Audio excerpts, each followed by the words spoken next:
Today we will be holding a public hearing on LU 356, the designation by the Landmarks Preservation Commission of the Park Terrace West 127th Street Historic District. The Historic District is located in the Inwood section of Manhattan in Councilmember Rodriguez's district. According to LPC's designation report, the Park Terrace West 217th Street Historic District consists of a picturesque enclave of 15 early 20th century Tudor and Colonial Revival style houses. LPC held a hearing on the designation on February 20th, 2018. 8 people spoke in favor of the designation as proposed. The commission also received letters in support of the district from United States Congressman Adriano Espaillat, the Office of Manhattan Borough President Gail Brewer, Moving Forward Unidos, Inwood Preservation, Inwood Owners Coalition, and 4 letters from property owners on Park Terrace West and West 217th Street, and several property owners from the Inwood neighborhood. The commission received no testimony or letters in opposition to the proposed designation. I now call on LPC to testify on the designation. Kate McHale. Good afternoon,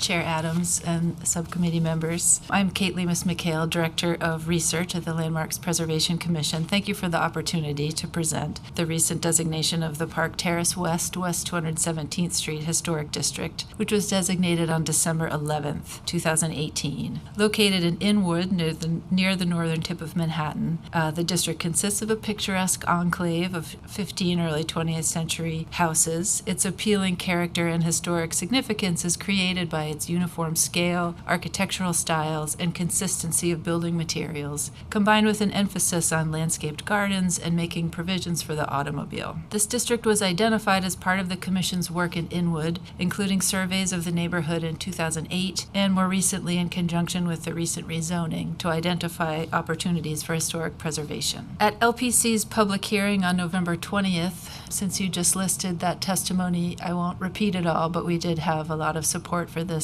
designation, including from elected officials and neighborhood groups and property owners in the district. The historic district extends along the north side of West 217th Street and along Park Terrace West as shown here. It is a cohesive grouping of 2-story brick houses that is surrounded by early 20th century apartment buildings and nearby parks. More commonly seen in other boroughs, these freestanding and semi-detached houses reflect the time period when they were built, using land that had been part of a large estate at the northernmost tip of Manhattan. Inwood's topography has played an important role in the history of the area and in the development and physical character of the Park Terrace West 217th Street Historic District. Shown in this 1836 topographical map, Inwood's hills were the location of Revolutionary War forts, and its valleys and plateaus were farmed, quarried, and later became vast estates. And Kingsbridge Road, now Broadway, ran diagonally through the center, linking it to Lower Manhattan. Inwood was historically known as Tubby Hook until around 1864. Initially, the land on which the historic district was developed was part of the Isaac and Michael Dykeman farm. In 1851, it was divided, and a 26-acre parcel was sold to John Ferris Seaman and his wife Anne Drake Seaman. The Seaman estate is shown in these maps.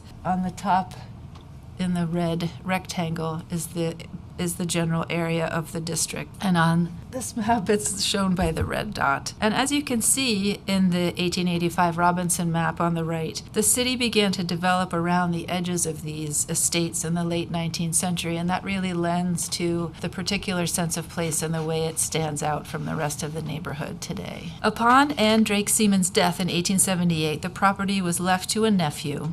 Drake divided the bulk of the property into lots, which were sold to developers. This 1900 map shows these properties and the streets that were laid out on the Seaman-Drake property. The Seaman-Drake Estate Mansion, shown on the lower block on this map and in the photo on the left, remained until 1938. In 1906, the extension of the Interborough Rapid Transit subway line spurred the initial residential development of the area, and you can see that starting on the right. Further development was spurred by the subsequent opening of the IND subway line in 1920. Additionally, the creation of 2 neighborhood parks, Isham Park, a gift from Julia Isham Taylor in 1911, and Inwood Hill Park, which was created by the city in 1916, provided public amenities that drew developers and residents significance to the area. The historic district was developed with detached and semi-detached houses in the 1920s and 30s, as larger apartment buildings were being constructed elsewhere in the neighborhood. By 1934, as you can see on this map, most of the houses had been built in the historic district, and the Seaman Drake Mansion was still there, the last portion of the area to be developed. And this 1937 aerial photograph shows a similar view before the Seaman Drake house property was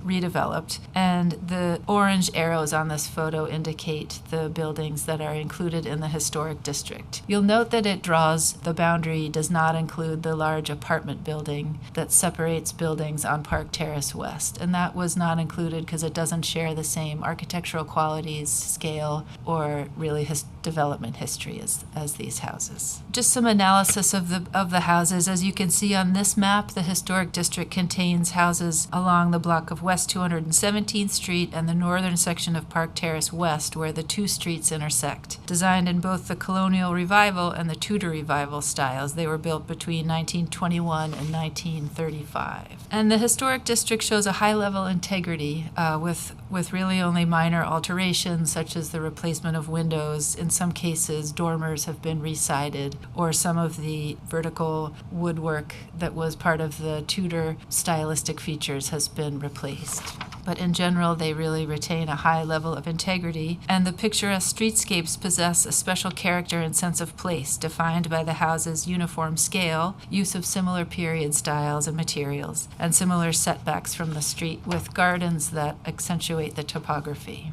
The earliest buildings in the district are these residences along Park Terrace West. They were constructed in 1921, and these combine elements of the Colonial Revival style and the Craftsman style, especially in terms of the patterned brickwork and horizontal emphasis. Farther along Park Terrace West, these were constructed a few years later, between 1924 and 1925. They were designed by Abraham Zacharias as two-family houses, and they also combine Colonial Revival stylistic features with Craftsman features and retain original arts and crafts style doors and decorative tile at their entrances. Along West 217th Street, the houses were designed primarily in the Tudor Revival style and built between 1933 and 1935. They were all developed and constructed by the same firm, Kessler and Sayetta, as speculative properties. And the Tudor Revival style is evident in their steep roof gables, half-timbering prominent chimneys, and turret-enclosed entries. Several of the houses mirror each other alongside on either side of a shared driveway, so there's a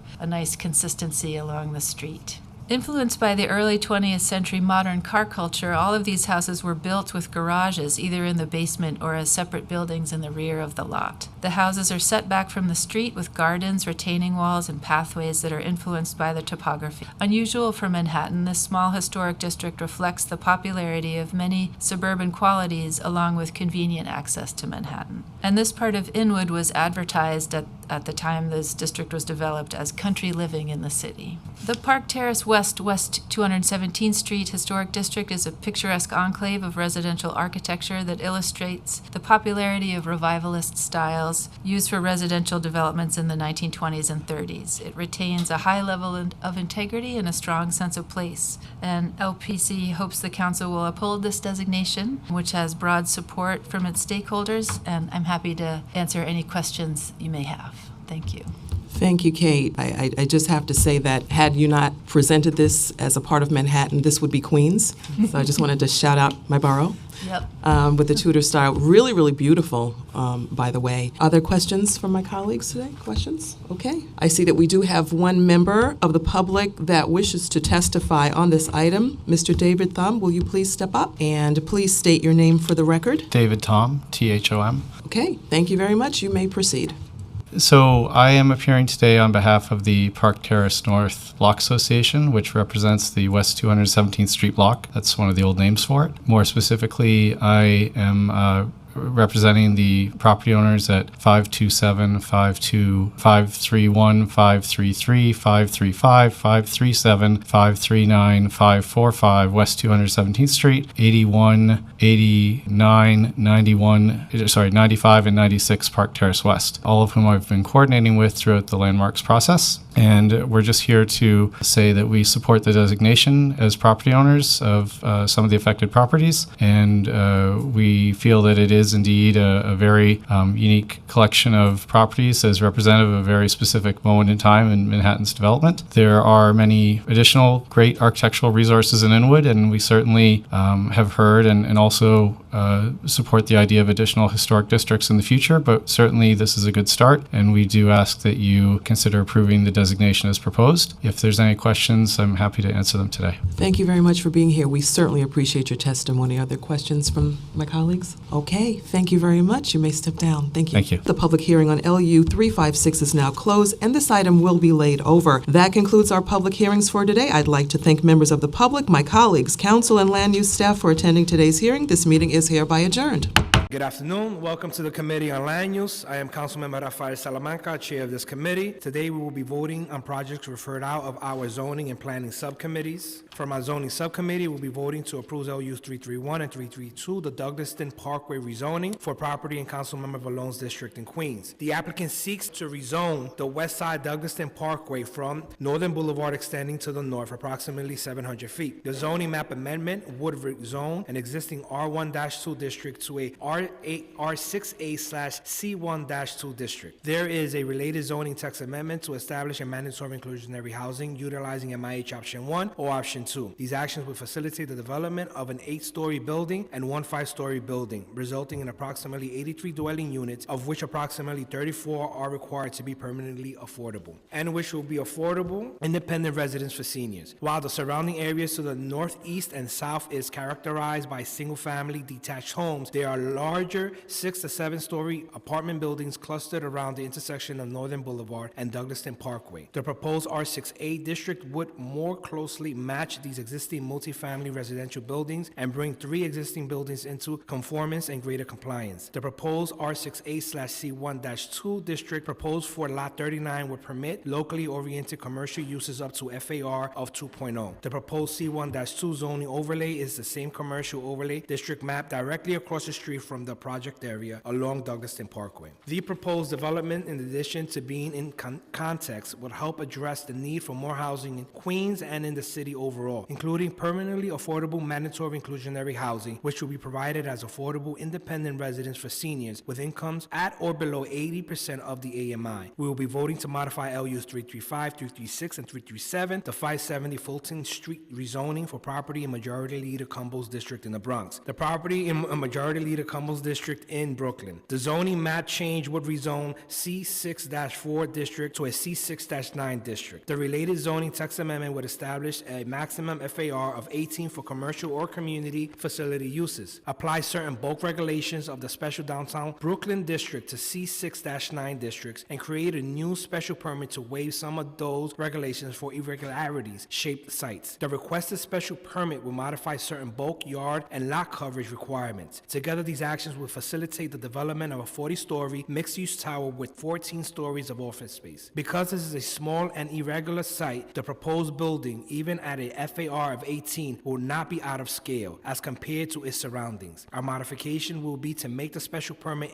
inapplicable to hotel uses, given that the purpose and need set forth in the application is to facilitate office uses in downtown Brooklyn. We will vote to approve LUs 348 and 349, the Williamsbridge rezoning for property in Councilmember Jonah's district in the Bronx. The applicant seeks approval of a zoning map change from a C8-1 district to an R7A and R7A/C2-3 district, and a related zoning text amendment designated the project area as a mandatory inclusionary housing area utilizing Option 1 and Option 2. These actions will facilitate the development of a mixed-use building with accessory recreation space, 16 parking spaces, bicycle parking, and ground floor commercial office space. And the applicant has agreed to limit this building to 7 stories. We will be voting to modify LUs 350 and 351, the Betances 6 rezoning for property in Councilmember Ayala's district in the Bronx. The applicant seeks approval of a zoning map change from R6 to R7X and R6/C1-4 to R7X/C2-4, and a related zoning text amendment to map the project area as a mandatory inclusionary housing area. These actions will facilitate the development of a 15-story building with 100 affordable housing units and ground floor commercial space. We will be modifying modifying the application to remove option 2,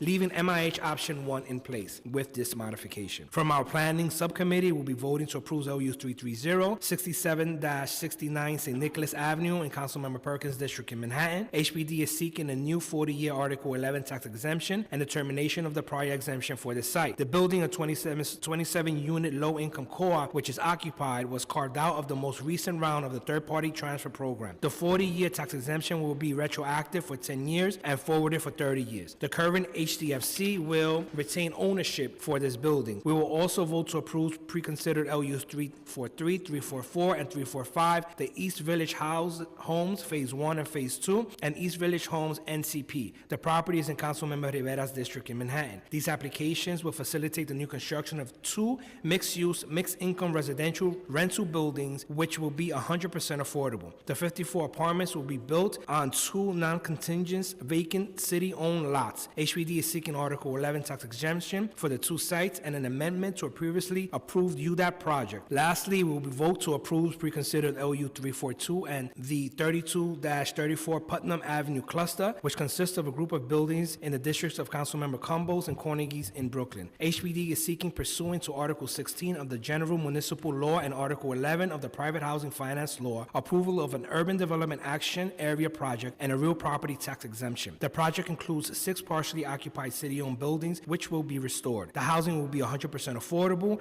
with 51 cooperative dwellings units and 5 rental dwelling units. There will also be 4 storefront commercial spaces. I will now call a vote in accordance with recommendations of the local council members and subcommittees to approve LUs 330, 331, 332, 342, 343, 344, 345, 348, and 349, and to modify LUs 335, 336, and 337, 350, and 351. Will the clerk please call the roll? William Martin, Committee Clerk. Roll call vote, Committee on Land Use. All items are coupled. Chair Salamanca. Aye on all. Gibson.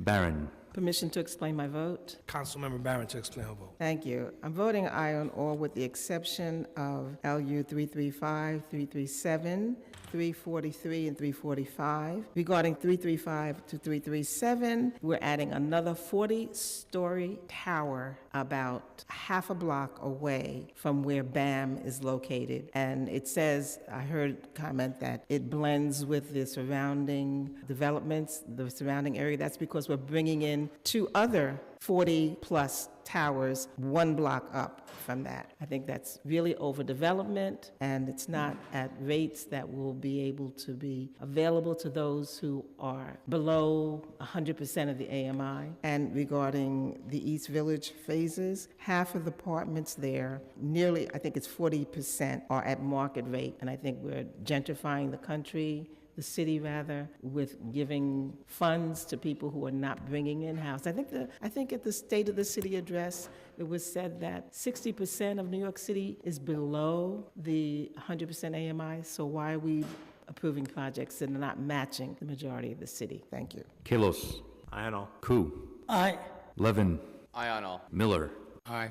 Reynoso. I vote aye on all. Richards. Aye on all. Grodenchik. Adams. Diaz. Aye. Moya. Aye on all. Rivera. By a vote of 14 in the affirmative, 0 in the negative, and no abstentions, all items are adopted on today's land use agenda, with LU items 343, 344, 345, 335, 336, and 337 are adopted by the committee, 13 in the affirmative, 1 in the negative, and no abstentions. This hearing is now adjourned.